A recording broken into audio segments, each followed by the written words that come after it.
Hi friends, బాగున్నారా? ఈ మాట అడిగితే కొంతమంది చాలా డిప్రెస్ అవుతూ ఉంటారు. నిజం. మీరు అనుకోవచ్చు, ఏంటండి ఇలా చెప్తూ ఉన్నారు, బాగున్నారా అని అడిగితే ఎందుకు డిప్రెస్ అవుతారు అని. అవును కొంతమందికి తెలియకుండా ఫీలింగ్ ఉంటుంది. నాకు తెలిసిన ఒక అబ్బాయి ఉండేవాడు. తన పేరు అనవసరం లేండి. బాగున్నావా అని అడిగితే ఏంటక్క అలా అడుగుతున్నారు, ఏమైంది, నాకు బాగానే ఉన్నాను కదా అనేవాడు. అలానే నాకు తెలిసిన 2-3 లేడీస్ కూడా ఉన్నారు.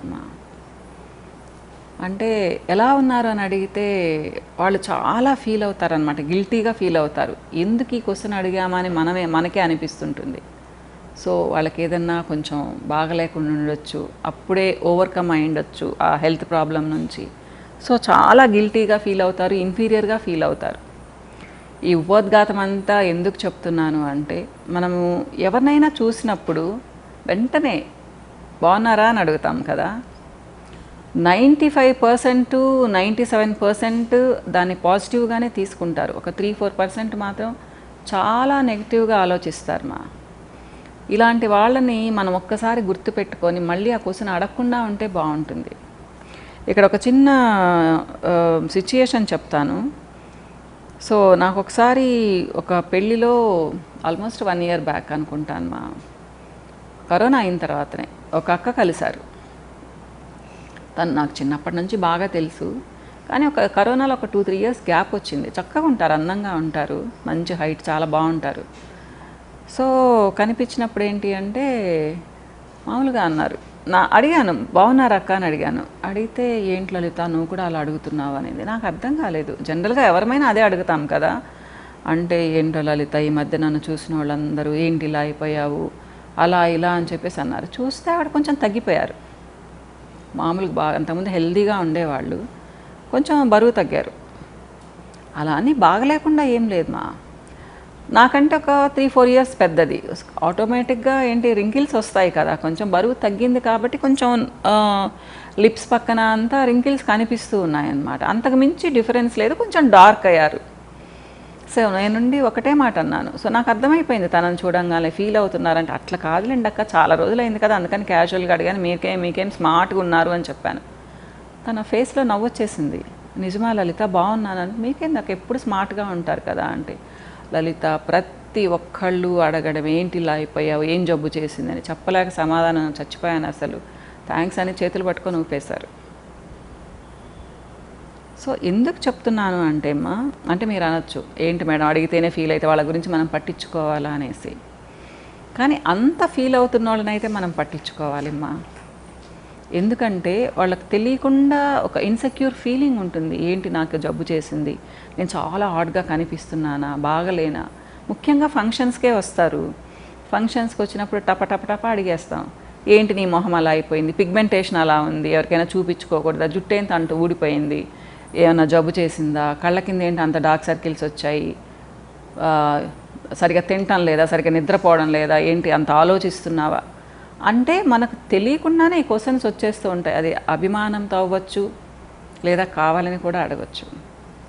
కానీ ఈ మాటలు అడిగే ముందు ఒక్కసారి మనం కొంచెం ఆలోచించుకుందామా, ఎదుటి వాళ్ళు ఎలా ఫీల్ అవుతూ ఉన్నారు. మనం ఒకసారి చూసాము, వాళ్ళు కొంచెం ఫీల్ అవుతుంటే ఆ టాపిక్ అక్కడితో కట్ చేసేసి వేరే టాపిక్కి వెళ్ళిపోవాలి. అదే పనిగా దాని గురించి మాట్లాడుతూ ఉంటే వాళ్ళు ఇంటికి వెళ్ళిన తర్వాత కూడా 10 రోజులు దాని గురించి ఆలోచిస్తారు. సో నిజంగానే వాళ్ళకి బాగాలేకుండా వస్తుంది. అవసరం అంటారా చెప్పండి? ఏంటి ఇంత కలర్ తగ్గిపోయావు, అంతకుముందు ఎంత చక్కగా ఉండేదానివి, ఏంటి ఇలా అయిపోయావు, నీకంటే నీ కూతురు బాగుంది, నీకంటే మీ అమ్మ బాగుంది, నీకంటే నీ చెల్లెలు బాగుంది, నీకంటే మీ అక్క బాగుంది. No comparisons. ఒకళ్ళతో ఒకళ్ళని కంపేర్ చేయకండి. ఎవరి హెల్త్ వాళ్ళది, ఎవరి స్కిన్ వాళ్ళది, ఎవరి ఫేస్ వాళ్ళది. దానివల్ల మనకేమొస్తుంది? పెళ్ళిలో కనిపించారు, ఆప్యాయంగా మాట్లాడామా, బాగున్నావా అంటే అది ఓకే. ఏంటి ఇలా అయిపోయావు, కళ్ళ కింద డార్క్ సర్కిల్స్ ఏంటి, బాగాలేకుండా వచ్చిందా, హెల్త్ బాగాలేదా, తగ్గిపోతున్నావేంటి, నీకేమైనా ఆరోగ్యం బాగలేదా, మరీ తగ్గిపోకు, అసహ్యంగా ఉన్నావు.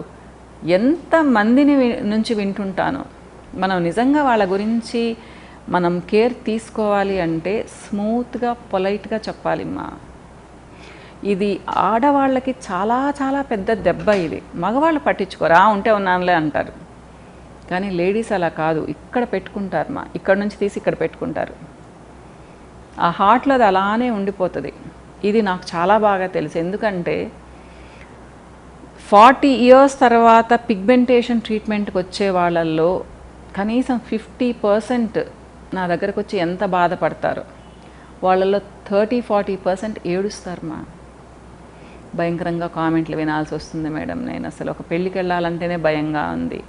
అందరు అడుగుతారు మేడం, మొహాన్ని అడుగుతారు, మొహం ఎక్కడ పెట్టుకోవాలో తెలియడం లేదు, ఏం చేయను అని చెప్పేసి, సిటీలో ఉన్నావు చూపించుకోకూడదా అనేసి. అంటే మనకంత అవసరం ఉందంటారా అమ్మ? చేతనైతే ఒక మెచ్చుకోలు మాట మాట్లాడండి, చక్కగా ఉన్నావని చెప్పండి.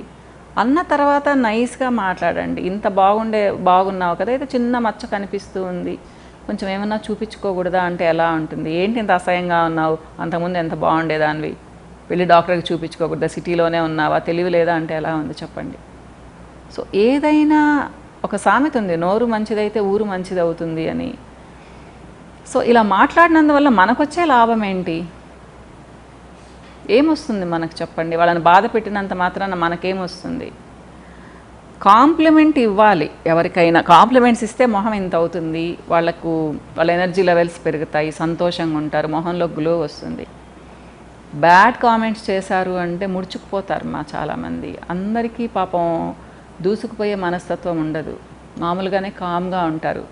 అలాంటి వాళ్ళని ఒక కామెంట్ చేశాము అంటే ఇంకా ముడుచుకుపోతారు, ఇంకా మూలలోకి వెళ్ళిపోయి రాను కూడా రారు బయటికి, ఏడుస్తూ కూర్చుంటారు. అవసరమా అమ్మ మనకిది?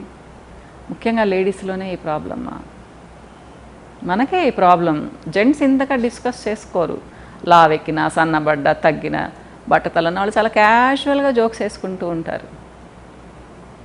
ఇంకా కొంతమందికి ఈ మధ్యకాలంలో అమ్మాయిలకి పీసీఓడి ఉండి బాగా ప్యాచెస్ వచ్చేస్తూ ఉన్నాయి, వాళ్ళనైతే భయపెట్టేస్తూ ఉన్నారు, మీ నాన్నగారికి బట్టతలు ఉంది నీకు వచ్చేస్తుంది. రాదమ్మా, అలా రాదు. అమ్మాయిలకి బట్టతలలు రావు. ఇంకా మీకు చేతనైతే కొంచెం హెల్ప్ చేయండి వాళ్ళకి, ఏదన్నా హార్మోనల్ ఇంబ్యాలెన్స్ ఉందేమో చూపించుకోండి మా.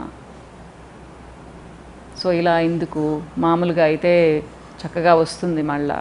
నిజంగా అమ్మ, థైరాయిడ్ పీసీఓడి ఉన్న వాళ్ళకి విపరీతంగా జుట్టు ఊడుతుంది, ప్యాచీగా అయిపోతుంది. వాళ్ళకి హెల్ప్ చేయండి మానసికంగా, వాళ్ళు డిప్రెస్ కూడా అవుతూ ఉంటారు. సో హెల్ప్ చేద్దామా మన పక్కన వాళ్ళకి, వాళ్ళని డిప్రెషన్లోకి వెళ్ళేటట్టు చెయ్యొద్దు. చాలామంది అంటూ ఉంటారు ఫిజికల్గా బ్యూటీ గురించి ఏంటి అని. మరి ఇలాంటి వాళ్ళందరూ ఇలాంటి కామెంట్స్ చేసే వాళ్ళని చూస్తే మరి చెప్పొచ్చు కదా. ఇంకా అసహ్యంగా ఎందుకు అయిపోతూ ఉన్నాం మనం చెప్పండి? ఏదైతే చేతనైతే హెల్ప్ చేద్దామా. మన పక్కన వాళ్ళు ఎవరైనా భయంకరంగా కామెంట్ చేస్తూ ఉంటే మనం అడగొచ్చు కదా, ఏంటి ఇంత భయంకరంగా కామెంట్ చేస్తూ ఉన్నారు ఎందుకమ్మా అని చెప్పేసి. మన ఎదురుగ్గా మాట్లాడుతూ ఉంటారు ఆడవాళ్ళు పెళ్ళిళ్ళల్లో, కొంచెం లావైతే మాట్లాడతారు, ఇంత లావైపోయావంటే నీకు అబ్బాయి ఎవరు వస్తారని మాట్లాడతారు, కొంచెం సన్నబడిందంటే ఏంటి కర్రలాగా ఉన్నావు నిన్ను ఎవరు చేసుకుంటారని మాట్లాడుతూ ఉంటారు. ముఖ్యంగా టీనేజ్ నుంచి దాటి వచ్చిన తర్వాత 20-25 yearsలో చాలా టెండర్గా ఉంటారు అమ్మాయిలు, పాపం ఏడుస్తారు మా బాగా. చిన్నపిల్లలు అయితే పట్టించుకోరు, కొంచెం ఆ పెళ్లి చేసుకోబోయే అమ్మాయిలకు అన్నీ అనవసరమైన భయాలు ఉంటాయి, మనం ఎక్కువ చేయాలంటారా. ఇకపోతే 40 years తర్వాత వాళ్ళని, ఆడవాళ్ళు ముఖ్యంగా 30 ఏళ్ళ 20sలో ఉన్నట్టు ఎలా ఉంటారు మా 40 years తర్వాత? కొంచెం బొజ్జు వస్తుంది, కొంచెం లావెక్కుతారు, కళ్ళ కింద డార్క్ సర్కిల్స్ వస్తాయి, లేదా కళ్ళు ఉబ్బుగా ఉంటాయి, మొహం కొంచెం మారిపోతుంది కదా. ఆ ఏజ్కి బాగున్నారా లేదా చూడండి, అప్పుడు అలా ఉన్నావు ఇప్పుడు ఇలా ఉన్నావు అని కంపేర్ చేయడం ఎందుకు చెప్పండి? అవసరం లేదు మా. చేతనైతే కొంచెం వాళ్ళకి కాంప్లిమెంట్స్ ఇద్దాము, పొగుడుదాం కొంచెం, దానివల్ల నష్టమేం లేదు కదా. వాళ్ళు హ్యాపీగా ఉంటారు, మనకి ఒక కాంప్లిమెంట్ ఇస్తారు, మనము హ్యాపీగా ఉండొచ్చు. బ్యాడ్ కామెంట్స్ చేస్తే ఇక్కడే పెట్టుకొని ఉంటారు మా వాళ్ళు, మనల్ని చూస్తే నవ్వడానికి కూడా వాళ్ళ మనసుకు రాదు. సో అప్రిషియేట్ చేసే గుణం లేకపోయినా కానీ బ్యాడ్ కామెంట్స్ మాత్రం చేయకండి. ఒకటే చెప్తాను మా, మంచి కాంప్లిమెంట్స్ ఇవ్వాలి అంటే మంచి మనసు కూడా ఉండాలి మా. నిజంగా ఈ బ్యాడ్ కామెంట్స్ చేసే వాళ్ళకి నెగిటివ్ మెంటాలిటీ, ఒక్క మాట కూడా పొగడరు కానీ కామెంట్లు మాత్రం చేస్తారు, వాళ్ళకి అన్ని నెగిటివ్ పాయింట్సే కనిపిస్తూ ఉంటాయి. చాలా తప్పిది. మీకు మీరు ఎవరైనా అలా చేస్తూ ఉంటే మారండి, ఇది మంచిది కాదు మా. మీకు మీరు కూడా పాడైపోతూ ఉంటారు. నెగిటివ్ థింకింగ్ ఉన్నప్పుడు అది మనల్ని తినేస్తూ ఉంటుంది. సో నేనైతే ఇది చెప్పాలనుకున్నాను, ఎందుకంటే ఇలాంటి ఇన్సిడెంట్స్ నేను చాలా ఈ మధ్య పెళ్ళిళ్ళు అయినాయి, బాగా అటెండ్ అయ్యాను, చాలా విన్నాను. కాబట్టి కొంచెం కాంప్లిమెంట్స్ ఇద్దాం మా మనుషులకి, హ్యాపీగా ఉంటారు, మనకేం పోయేదేం లేదు, మనం అంటే ఇంకా కొంచెం అభిమానంగా ఉంటారు. ఓకేనా అమ్మా? ఇంకో వీడియోలో మళ్ళీ కలుస్తాను. బాయ్.